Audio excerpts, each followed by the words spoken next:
السلام عليكم ورحمة الله وبركاته، وحياكم الله في قناة النخبة السعودية. تغلب المنتخب الإكوادوري على مضيف القطر بنتيجة 2-0 على ملعب البيت في المباراة الافتتاحية لمونديال قطر 2022، مما أثار غضب الشعب القطري على تنظيم الحمدين، حيث باتت قطر أول دولة مضيفة تخسر أولى مبارياتها في تاريخ نهائيات كأس العالم لتخطو خطوة ناقصة في بداية مشوارها المونديالي.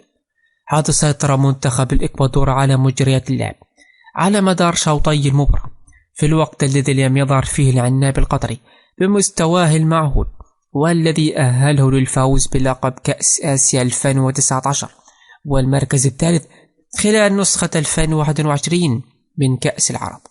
حيث سيحاول منتخب قطر التعويض خلال المواجهة التي تجمعه بنظيره السنغالي يوم الجمعة المقبل، فيما سيبحث منتخب الإكوادور عن فوزه الثاني على التوالي أمام نظيره الهولندي في اليوم ذاته ضمن المجموعة الأولى للمونديال. حيث دخل المنتخب القطري اللقاء الأول على غير عادته، ولاح دون الأمل بالموضوع عليه، سواء من مدربه الذي دفع بتشكيلة أساسية مثالية وفقا لرؤية الخبراء والمعلقين أو الجماهير الواسعة التي هدفت للعنابي طول المباراة.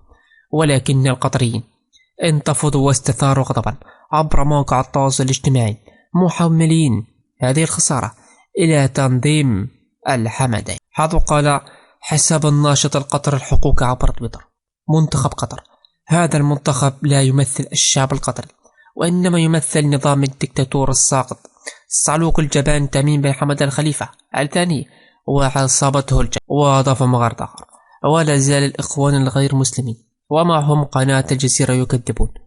أتمنى من تميم حمد أن ينظر بعين عرب مسلم، وتهم قطر أن تصافح السعودية بعد موقف الأمير محمد بن سلمان، ولا يلتفت لفكر الحمدين وجماعة الإخوان وغيرهم من أهل الفتن. حيث انتفض المغردين عبر موقع التواصل الاجتماعي مستذكرين تميم بما قام به في هذه الدولة الصغيرة. والآن إذا خسرت قطر المباراة المقبلة ستكون خارج بطولة كأس العالم التي تنظم